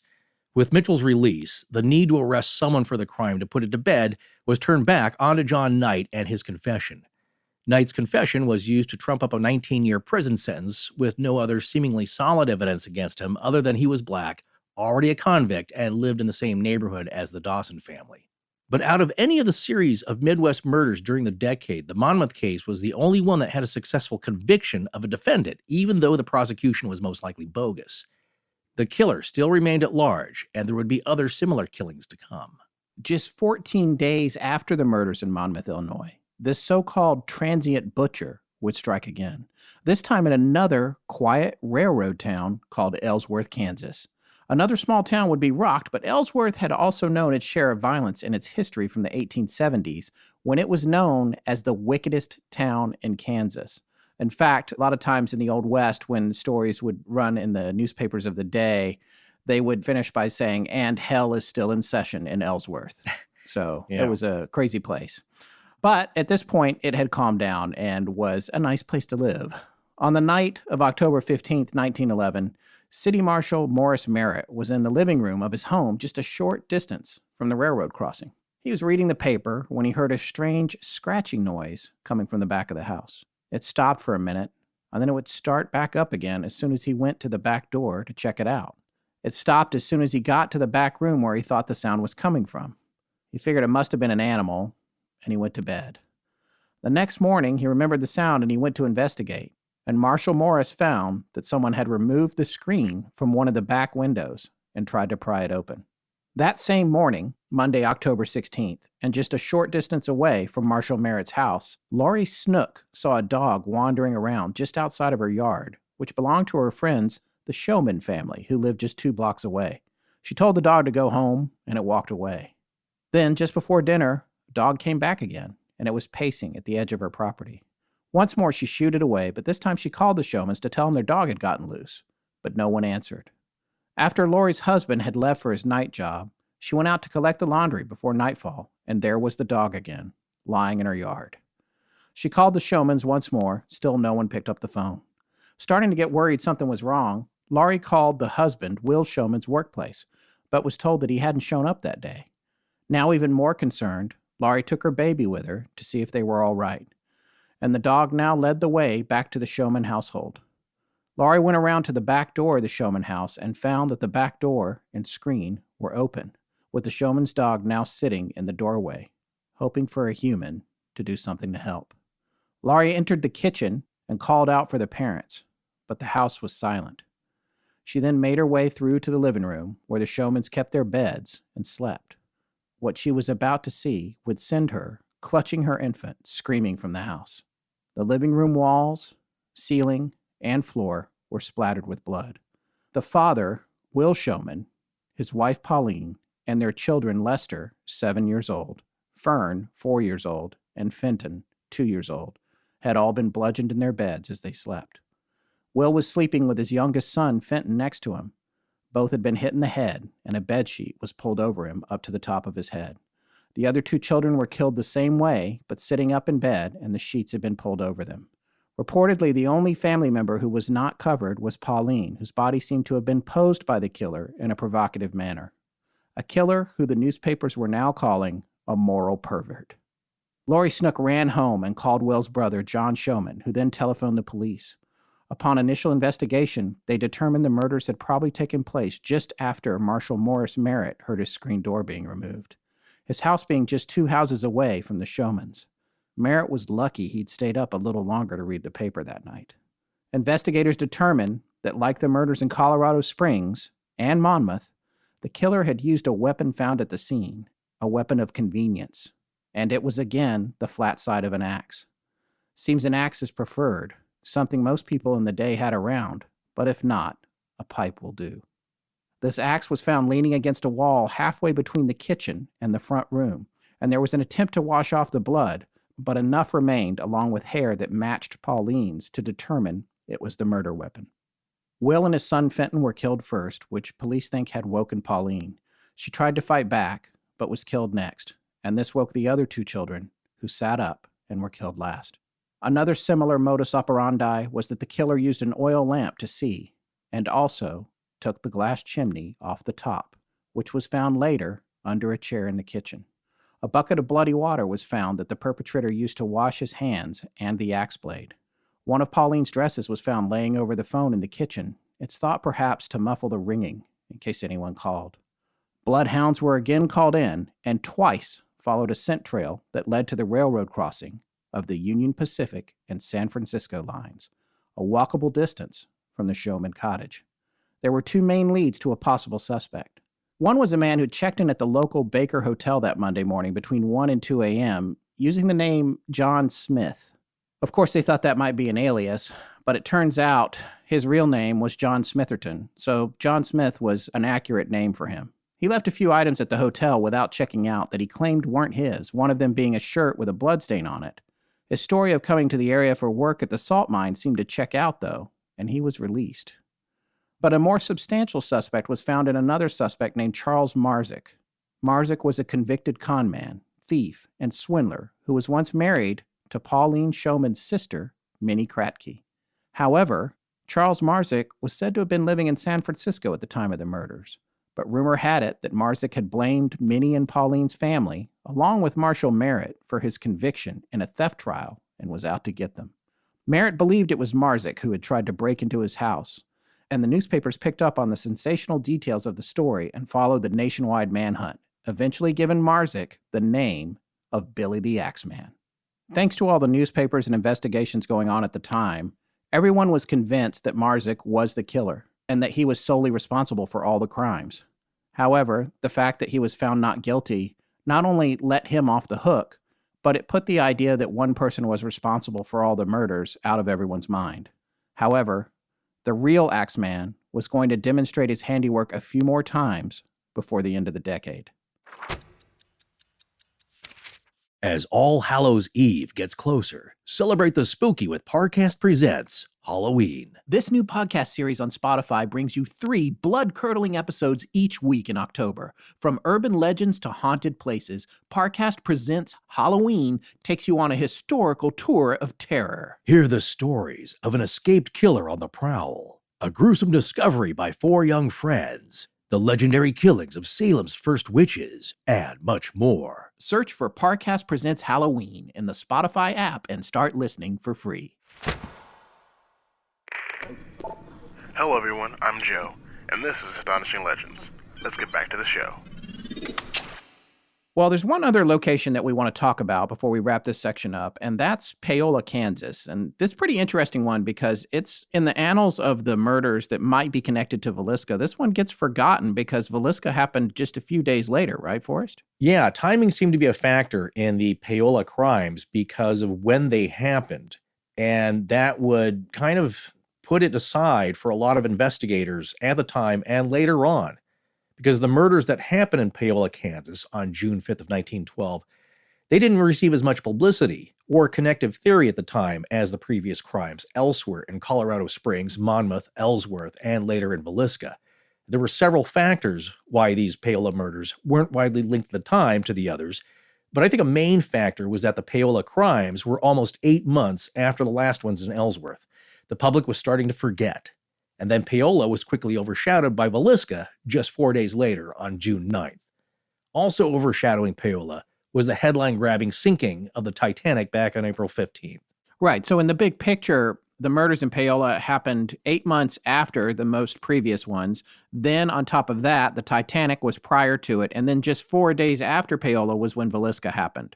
So it just kind of got buried in the cracks of all these horrific headline-making events. And Villisca was so much more horrific and gruesome that it took the Titanic off the headlines, as we said before. So right. Paola was covered up by these bigger events, but it was significant in the clues that it left behind. Well, let's talk a little bit about the crime itself. This crime centers around Rollin and Anna Hudson. And this is interesting. This is one of the interesting facts about this particular case. They actually had a visitor who was seen by everyone in town. and had been around town actually asking for them. And there's some debate as to whether or not this visitor was connected to the crime. And the visitor had stayed in town for a few days at a boarding house, and people remember him asking where the Hudsons could be found. He had nice clothes. He wasn't dressed like a vagrant. He actually wore a blue suit. He had a straw boater hat, and he was described as having a pig face, possibly a round face with an upturned nose. We're not sure what pig face means, but that seems like Back then. work. Yeah, back then. Right. Also, I was going to say, if you don't know what a straw boater hat is, it's the kind that you often see with guys who are in a barbershop quartet. It's a oval shaped with the flat round sides and a flat brim, and it's the most unscary hat I believe that exists. Yeah, it's also the vaudeville hat, right? That you always punch through or whatever, it gets broken and it looks funny. People laugh at it. Exactly. So that was popular at the time, and he was wearing one, so he drew no suspicion from anybody, really. Yeah. He was just a regular guy, and he, when he came to visit the Rollins around 9 p.m. on June 5th, nobody really took any notice of it. He'd actually described himself around town as an old friend of the Hudsons, and when he got there, it seemed like they did know him. So there's nothing fishy going on here so far. And in fact, later there was a photo album found and some letters that had been left on the table, along with dinner dishes. So it seemed like whoever this guy was, they had all been reminiscing together. The interesting thing is he was the last person to see them alive. And although he's a suspect, he was never found again. But he didn't hide his presence in town.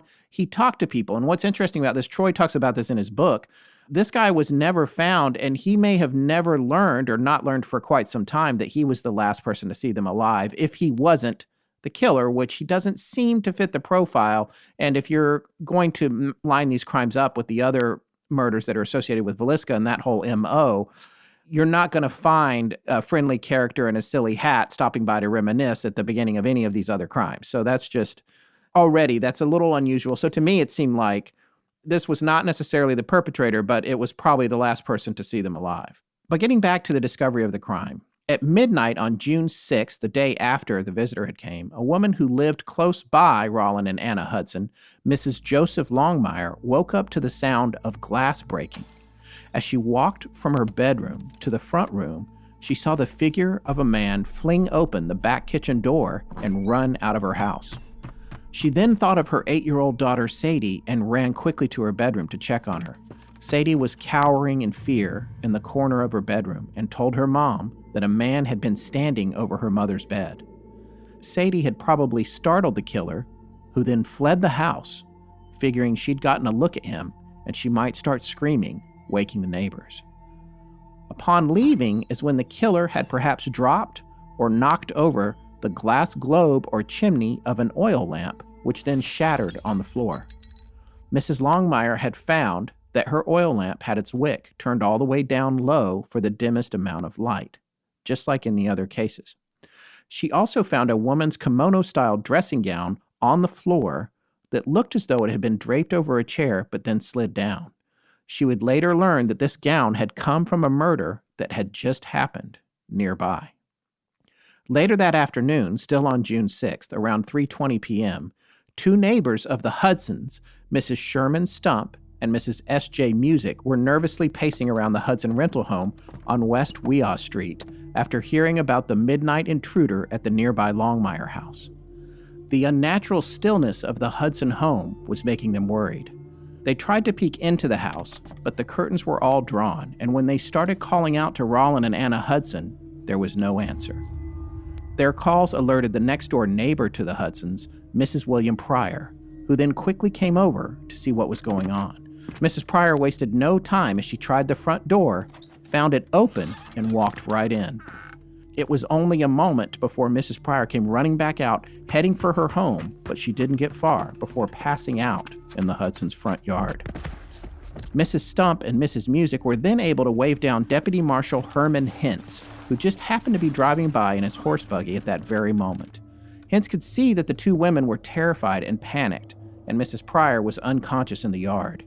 Hintz entered the house to investigate for himself and approached the door to the bedroom as he cautiously stepped through the darkened living room. It was only a minute before the same grotesque scene unfolded before his eyes, once again, just as it had repeatedly in this spree of Midwest axe murders. Marshal Hintz came running out of yet another murder house yelling, "My God, they have been murdered. They've been killed in their beds." And then he took off to get help. One of the women had to see for themselves, and she would quickly regret it. And once again, as it had everywhere else, when more lawmen showed up to investigate and word got out, a crowd of townsfolk sprang up immediately. This crime scene would also eerily mirror the others from the past year, but with a few evidential variations. Rollin and Anna Hudson were murdered during the night of Wednesday, June 5th, 1912, in their bed as they slept. Their heads and faces had been smashed in, with different accounts saying it was a rock hammer, an axe, or as some believed, a coal pick that had been stolen from the nearby rail yards only 2 blocks away. Authorities never publicly identified the weapon. The murderer had removed a screen on the east side of the house, propped it up against the side, and entered through the window for an unused bedroom. He crossed into the living room to get to their bedroom where they were sleeping, with no signs of a struggle from the victims. The only thing that was taken from the scene was Anna's dressing gown. That was the one that was left at Mrs. Longmire's house after he'd killed the Hudsons. Anna was still wearing her jewelry, just as May Alice Burnham was in Colorado Springs. The killer had again removed the glass chimney from a kerosene lamp, then left the lamp at the foot of the bed once he was finished. After the initial fatal blows to the couple, he then covered them both with a blanket and continued to beat their heads repeatedly until the blanket ripped in a few places. The police investigation concluded that the mysterious man's unexpected visit that evening had interrupted cleaning up after dinner, as the dishes from the 3 place settings were still on the table, and laundry and sewing was left undone. Police considered that stranger we mentioned to be a suspect, but it seems unlikely since it was clear they knew the man and had been reminiscing over old photos and a postcard album. His identity would be a dead end, as he wasn't noticed leaving the house, and he would never be seen again.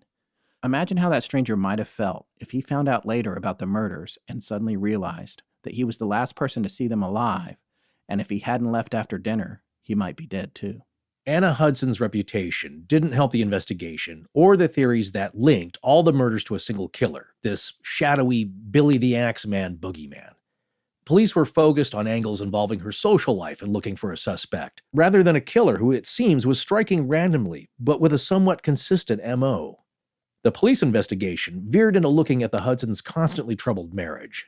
They had separated 3 times in the 2 years they'd been married, and there were rumors that the flirtatious Anna had an affair with at least one man who was now being sought after as a suspect. And this was alluded to by Rollin's comments to others.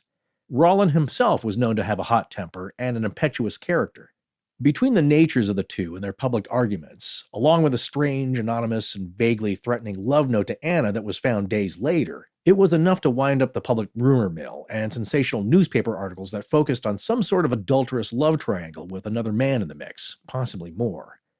Inquiry focused on a past lover of Anna's, a man from Akron, Ohio named Roy Hookie Adams, who may have come out west to Paola. But once Adams was tracked down, it was found out he only made it as far as Canton, Ohio, and wasn't near Paola at the time of the murders, and it seems he also hadn't been in contact with Anna for a very long time. With this lead on Roy Adams going nowhere, and the mystery visitor not being able to be found again, that was the end of possible suspects for Paola. Police, however, were still looking for a jealous lover of Anna's to connect to the crime, but Sheriff Chandler later gave a quote to the Western Spirit newspaper where he said he believed the Hudson murders were indeed connected to the others in the past year. Although there were some differences in the crime scene at Paola to the previous slayings, there were enough similarities to make a solid connection. This transient butcher had always used a convenient weapon found at the scene, which would be left there or found nearby. Since the Axeman wasn't finished that night, he likely carried it with him to the Longmire house to use again. This was the same procedure as in the Colorado Springs case and the attempt at Ellsworth with Marshall Merritt's house when the killer hadn't done everything he set out to do.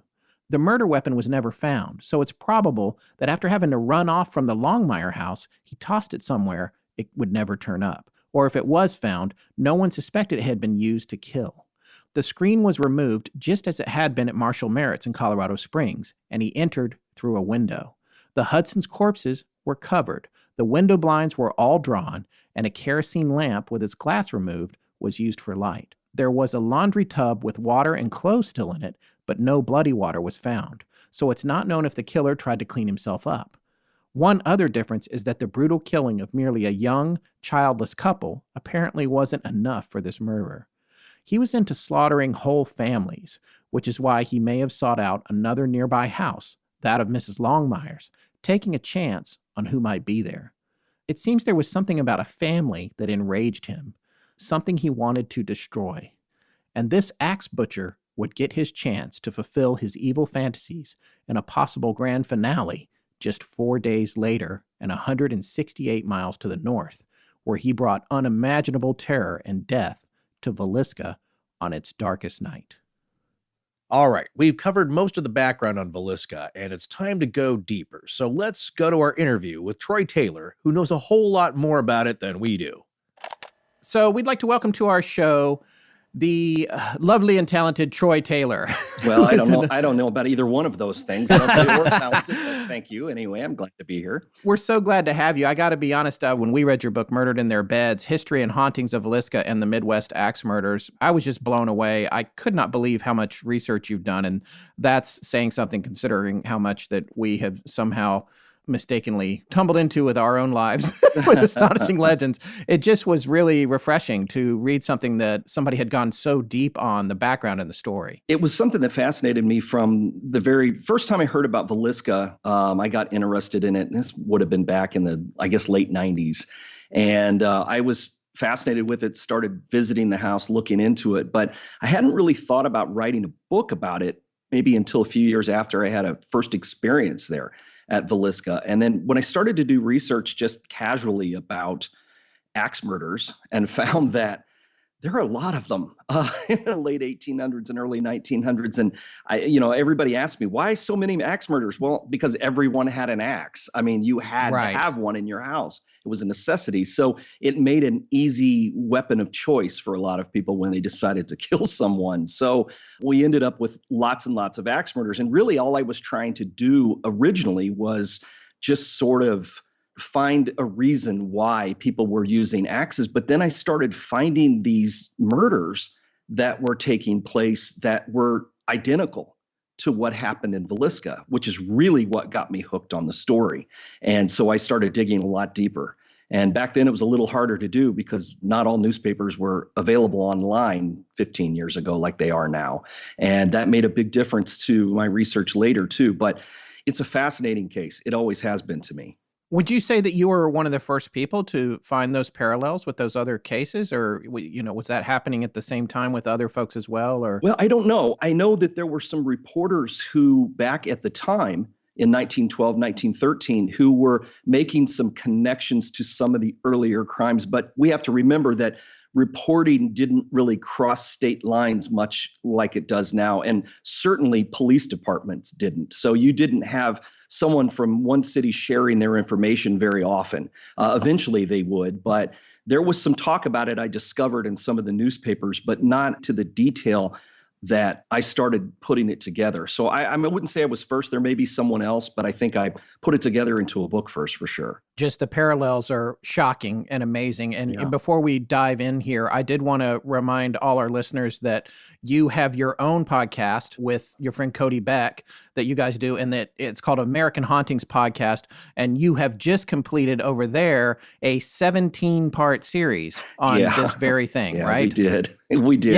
Yeah. I eventually, by the time we got done with it, and you asked me to do this, and I thought, oh God, please don't make me talk about this again. No, I'm just kidding. I'm just kidding. I never get tired of talking about it, but yeah, it was quite a long series and probably more detailed than some of our listeners even wanted. But well, we certainly know what that's like. Sure. We did 6 parts on Bigfoot, and people were like, "That okay? I got it." Yeah. Right, exactly. But I mean, I wanted to jump in here and say, the reason that we had followed your book so closely and the story of it is that not only is it a collection of a lot of deep diving facts here and a lot of great background on all these people, but you really wove it into a narrative of these people's lives, these average people that had to deal with this horrific tragedy in these small towns, and then knit it all together in a way that was just really entertaining and really informative and really paints the picture of what was going on during the first 2 decades of the turn of the century. It really fleshed out the story for us. And that's why we thought, like, well, instead of just giving people a bunch of crime facts and bits of evidence here and there and names of suspects, to really outlay the story. So thank you for that, first of all, and thank you for being on. Well, I love that time period in history, and it's not a lot. People don't know a lot about it. It's one of those kind of overlooked things. People talk about the late 1800s all the time, and then they jump right after to World War I. And that period in between has always been fascinating to me. So I just kind of wanted to do a deep dive on the period too, and the people who live there. I grew up on a farm, so these were little towns outside of a little town. So I kind of knew what it was like. Yeah, exactly. And I know exactly what you're talking about here. It's what most of the country forgets about, but it makes up most of America. It's what people call the flyover states. Yeah. But that's the heart of America here. And speaking of which, we just finished talking about some of the murders that happened right up until Villisca, Colorado Springs, Monmouth, Illinois, Ellsworth, Kansas, Paola, Kansas. And San Antonio, Texas. Oh, see, we didn't even talk about that yet. Yeah, that was actually the very first one. Oh. And that is not in the book. I found that later while I was researching the podcast, I swear. Wow. We found out that in San Antonio, there was actually in March of 1911, there was another murder. The Lewis Cassaway family was murdered. And the setup, the modus operandi was exactly the same. Just only slightly different. Now, this is the only large town where it happened, but the Cassaways lived right along the railroad tracks, way out on the edge of town. So someone getting off a train would have never have known they were in a large city. They would have only have seen this small kind of rundown neighborhood like most of them were. And they were another controversial couple because Lewis was black and his wife was white, which did not happen much in 1911, but he was so well liked that when someone tried to prosecute them for an interracial marriage, no one would indict them because they liked him so much. But the exact same thing happened. Family went over to wake them the next day. The doors were locked. The windows were covered. They broke in, found the entire family had been murdered. The sheets were pulled up over the bodies. The axe had been left behind. There was an oil lamp or a kerosene lamp with the wick turned all the way down, left on the floor. It's the exact same thing. And I didn't know anything about it until I started researching for the podcast and found another murder. So that one was actually first. Was the chimney off the lamp as well? Yes. So what was the date on this one again? March 21st, 1911. So that's the earliest one you found? Yeah, it predated Colorado Springs. Oh, wow. Yeah. It made Villisca, instead of the 5th series of murders, it was actually the 6th. I'm going to pop over to Google Maps. I actually routed out everything. I knew he would. Yeah. And tried to take a look at the railroad lines. There were trains everywhere. Everywhere. Yeah, absolutely. Yeah. Tracks that have been so long out of date now that they're way away from everything. Yeah, because that's pretty far south of the Trail of Blood for the rest of them. Right. Interesting. But I couldn't ignore the exact same setup. And the same way they were all killed with the blunt side of the axe. Lewis and Elizabeth, the kids weren't covered, but Lewis and Elizabeth were. Right. The windows of the house were covered with blankets and clothing. They found the oil lamp, chimney removed, wick turned down. Nothing was stolen, which is, again, very normal.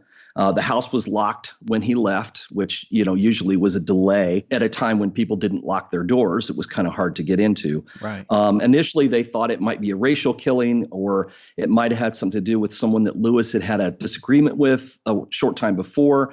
But in the end, it just went cold and they just walked away from it, and it was never solved. Well, in that particular case, was there any evidence of what is you carefully refer to in your book as moral perversion? No, nothing like that. Interesting.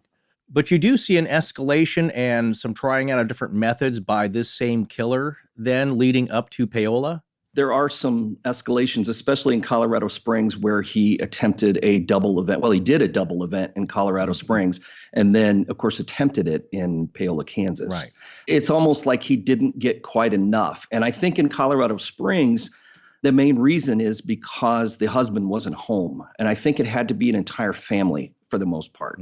It had to be a husband, wife and children. And that seems to be how he chose his victims. But in this particular case in Colorado Springs, you ended up with just a woman and her children. So he ended up going next door and killing more people. Oh, so you think there's a psychological component to why he went to the house I next do. door in Colorado Springs? What it is, I really don't know, but I think that he just didn't get enough of a taste, I think. So what do you think was going on in Paola when he was attempting to get into the Marshall's house? Well, I think that he broke into Roland and Anna Hudson's house and killed them, but I don't think it was enough. It was only 2 people. This was the smallest murder he had attempted. You had a man and a woman, but no children. So he decided, I'll just try next door.